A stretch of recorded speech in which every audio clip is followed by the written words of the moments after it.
कृष्ण एक बहुत बड़े क्रांतिकारी रह चुके हैं। हर एक पद पर उन्होंने क्रांति क्रांति क्रांति। આપણે મેં 2-3 દિવસ પહેલા કથામાં કીધું તું માખણ ચોરી આર્થિક ક્રાંતિ છે. કાલિયાનાગને નાથ્યો એ સ્વચ્છતાનું અભિયાન છે, સ્વચ્છતાની ક્રાંતિ છે. યમુનાજીને ચોખ્ખા કર્યા ને, અત્યારે આપણે ગંગા બચાવો, યમુના બચાવો, સ્વચ્છ કરો, એ બધા અભિયાનો ચાલી રહ્યા છે. તો શ્રી કૃષ્ણએ આની શરૂઆત 5000 વર્ષો પહેલા કરી. સ્વચ્છતા અભિયાન, સ્વચ્છતા ક્રાંતિ, માખણ ચોરી, આ બધી વાત આપણે 2-3 દિવસ પહેલા થઈ ગઈ.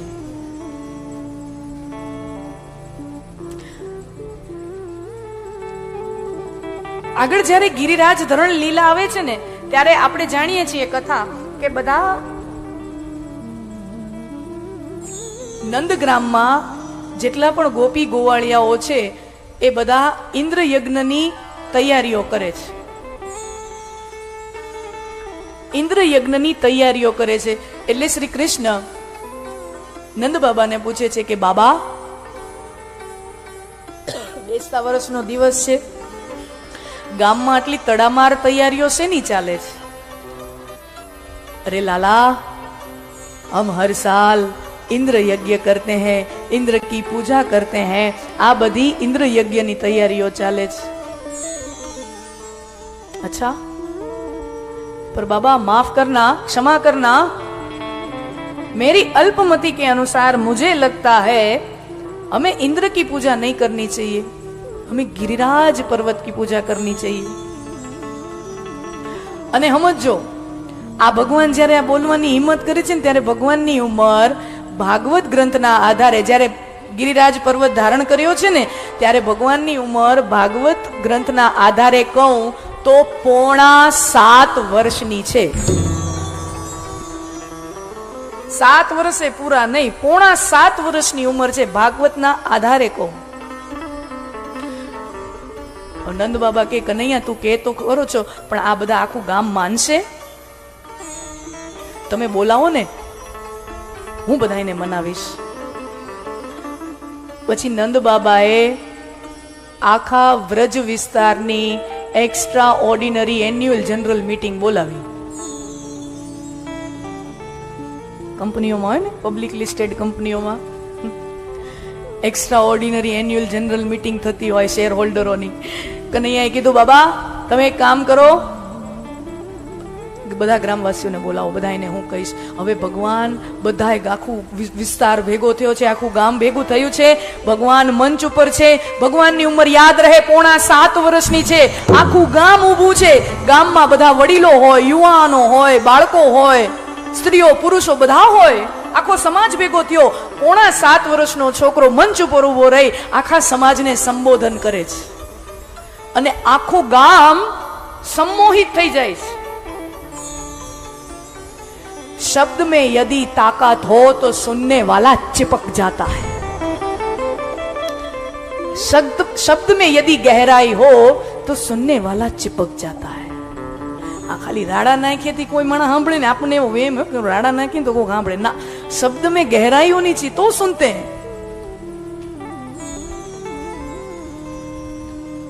અને હવે જે પ્રસંગ આવે છે, ભગવાન 7.5 વર્ષની ઉંમરમાં આખી સમાજને જે સંબોધન આપે છે ને, ભાગવત ગ્રંથના આધારે કહું, વિષ્ણુ પુરાણ ગ્રંથના આધારે કહું તો શ્રી કૃષ્ણના જીવનનું પહેલું જાહેર ભાષણ અત્યારે હવે થઈ રહ્યું છે. હા, પહેલું જાહેર ભાષણ 7.5 વર્ષની ઉંમરે.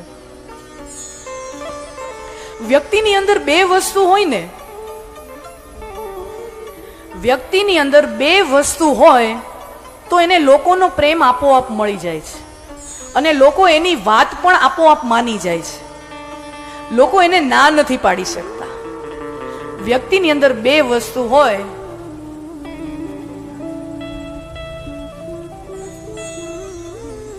એક બુદ્ધિ સાત્વિક હોય,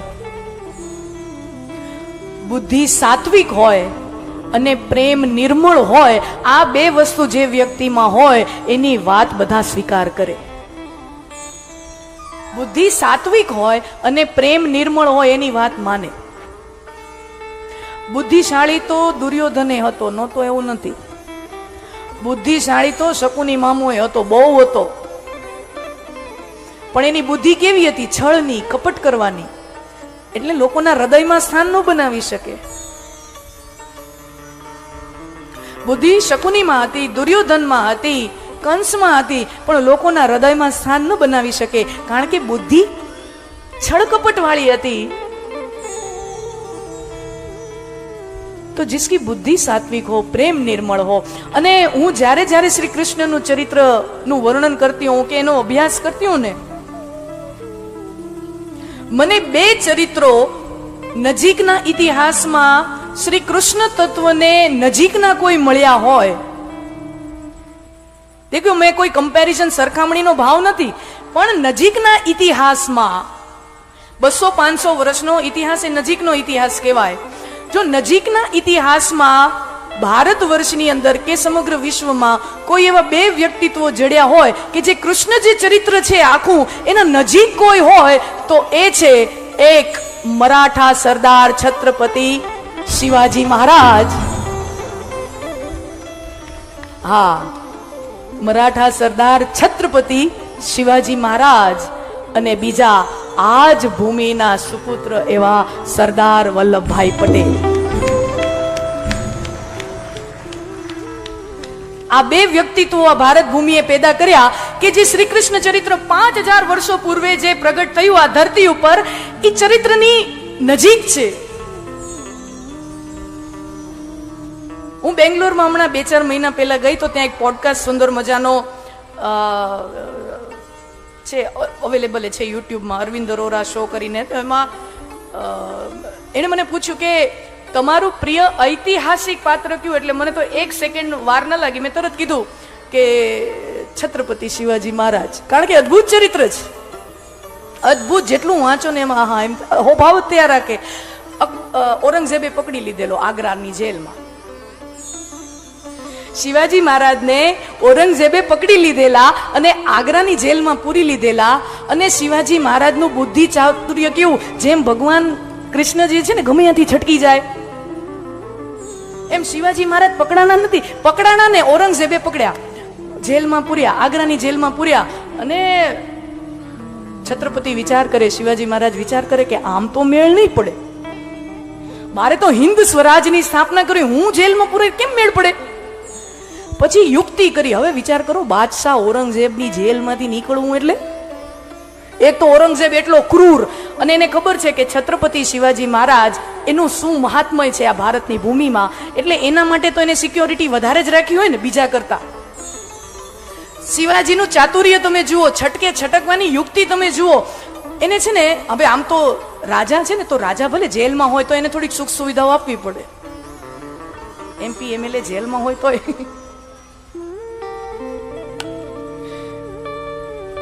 વ્યવહારિક સત્ય છે, સ્વીકારવાનું ભાઈ, એ કઈ થોડી હુકારવા જમે. તો કહેવાનો અભી છત્રપતિ હે, રાજા હે, તો થોડીક સુખ સુવિધા તો મળે. એટલે છત્રપતિએ હુકમ કર્યો ઔરંગઝેબના શાસનને કે તમે એક કામ કરો, મને છે ને થોડાક રોજ ફળ ફૂલ ને બધું આવું જોઈશે, જેમ તેમ આમ સૂકા રોટલા હું ન જમું. તો એવો વિનંતી રાખી. અને હવે ઔરંગઝેબ માટે તો એવા ફળ ફૂલ હવે ઠીક છે વ્યવસ્થા કરી દીધી. રોજ ફળના ટોકલાની વ્યવસ્થા કરે, રોજ ફળનું ટોકલું આવે. આવું એને 2 મહિના હલાવ્યું, 2 મહિના હલાવ્યું. રોજ ફળનું ટોપલું આવે, મોટું ફળનું ટોપલું આવે, એ જમે. આ 2 મહિના આ વહીવટ આવેલો. પછી ને શરૂમાં તો આમ ચેકિંગ થાય, ફળનું ટોપલું આવે ને બધું ઊંચું નીચું થાય, આમ બધું બરાબર છે કે નહીં. ટાઈમ વીતે પછી રોજનું થાય તો પછી એમ ઓલા સિપાહીઓને એમ થાય ને કે તો રોજનું છે. હવે તો સિપાહીઓની એકાગ્રતા, એની અટેન્શન ઓછું થયું. અને જેવી ખબર પડી કે હવે આ ઔરંગઝેબના સિપાહીઓ ગાફેલ થયા છે, કેરલેસ થયા છે, એક દિવસ 2 મહિના પછી એવી સવાર આવી, ટોપલું આવ્યું. અને એ ટોપલામાં શિવાજી મહારાજ કહેવાય છે કે ટોપલામાં બેસી અને ઔરંગઝેબની જેલમાંથી છટકી જાય છે. ઔરંગઝેબની જેલમાંથી છટકી જાય. હવે આ તમે જો કૃષ્ણ ચરિત્રની નજીક લાગે કે નહીં? કૃષ્ણ ચરિત્રની નજીક લાગે કે નહીં? અને ચાતુર્ય કેવું વાપર્યું?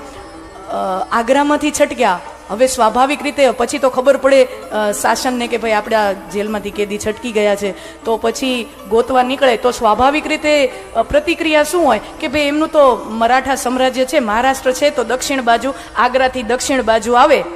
પણ શિવાજી મહારાજ આગ્રામાંથી છટક્યા ને પછી સીધા મહારાષ્ટ્ર બાજુ નથી આવ્યા, દક્ષિણ બાજુ નથી આવ્યા, ઈ ઓર ઉત્તરમાં ગયા, મથુરામાં વયા ગયા.